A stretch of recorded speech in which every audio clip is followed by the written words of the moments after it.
The number one reason why most people never achieve these impossible dreams is because they don't know what they want.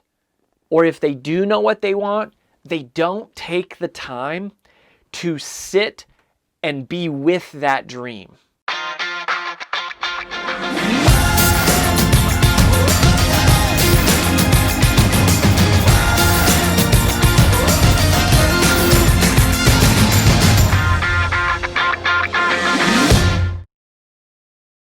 My entire life has been accomplishing one impossible goal after the next. If you don't know me, or if you do, just a refresher of my story, I was raised by a single mother, and I was born in a trailer park, and we didn't grow up with much. We had a lot of love, we had a lot of really great friends, and a lot of people who believed in us, but we didn't have much money. We didn't have many resources. When I was 7 years old, I was doing martial arts. And the first impossible goal is I thought, gosh, I want to become the youngest black belt in Colorado. And at age 10, I did that. I also remember about that time, 5th, 6th grade, where my mom told me, you will go to college.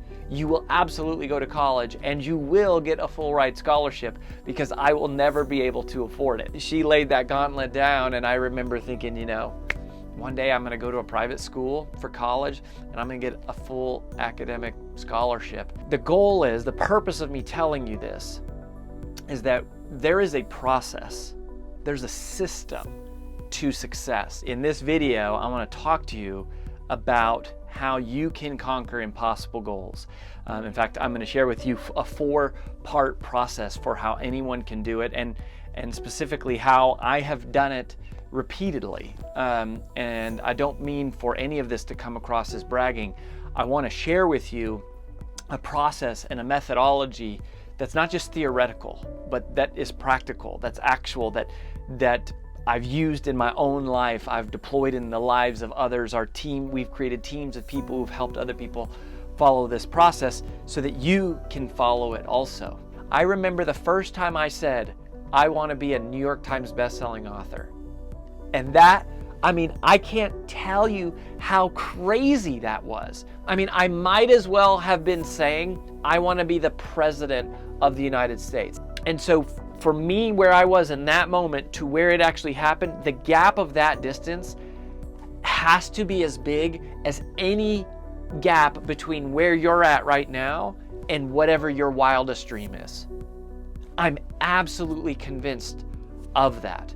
The number one reason why most people never achieve these impossible dreams is because they don't know what they want. They don't know what they really want. Or if they do know what they want, they don't take the time to sit and be with that dream. And my guess is that maybe at some point in your life you had a dream, but it seemed so impossible. Like there was something you felt called to that you wanted, but it felt so impossible that you just kind of immediately go, oh yeah, that would never happen. And I'm telling you, all of us have that thought. But the difference of the people who achieve it, it's not in their DNA, it's not luck, it's not fate. It is that they follow a process, and this is the first thing that they do, is that they give themselves permission to see a picture. Don't let the simplicity of this make you doubt it. The power is in the simplicity. When I say see a picture, I mean that when you have that calling, that instinct, that prompting, call it the Holy Spirit, call it the universe, call whatever that thing is that you feel, right? I call it the Holy Spirit. But your calling, this thing that speaks to you that says, I would love to do that. When you have that moment, rather than just dismissing it, what I want you to do is write out the picture of what it would look like if it actually happened. Not just write down the goal of saying I want to be a New York Times bestselling author. That's a goal.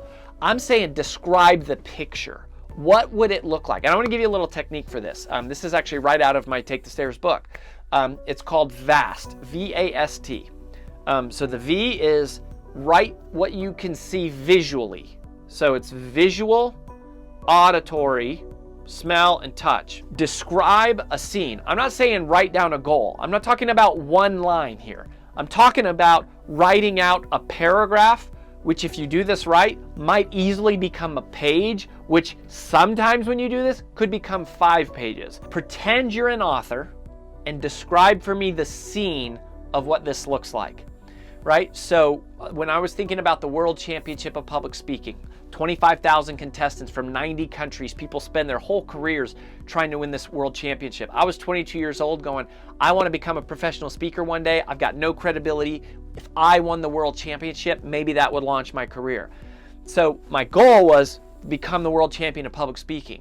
But what the picture was the moment where they announced new world champion of public speaking is Rory Vaden. And I described the scene. I wrote it out. What could I see? Who was there with me? Right? And we want to get all of them. V-A-S-T. So what is visual? And I remember writing about the lights. Like I could see all the bright lights on the stage and I could see the audience. The A was auditory. What can you hear? Right? And I literally wrote out, okay, I'm describing this as if I were an author. I can hear them saying the words, your next world champion of public speaking is Rory Vaden. So I'm writing out what I would hear.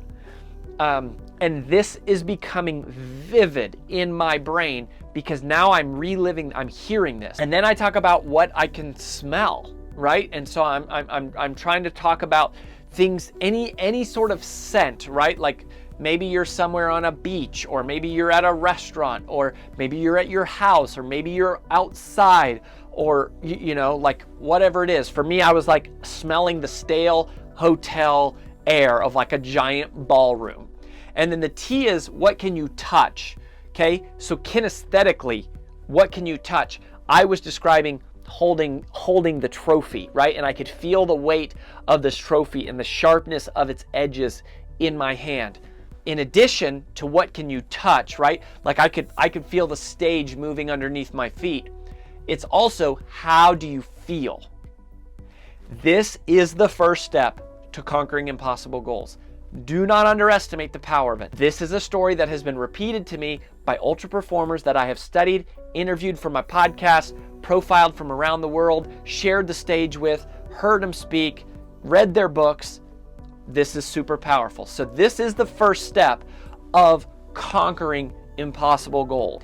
If you do it, you're still going to have a hard time believing it the first time. So in the next training, I'm going to talk a little bit about belief, and I'm going to share with you a couple ideas and some tactical, practical things that you can do to help you raise your belief. If you don't get to the next video, I also want to encourage you at some point to go to roryvaden.com/CIG, because I'm going to be leading an event here coming up, a 2-day event where we're going to be hosting, where I walk you through this entire process front to end. But do it, write out your picture, and this will be the start of changing your life. I'll talk to you soon.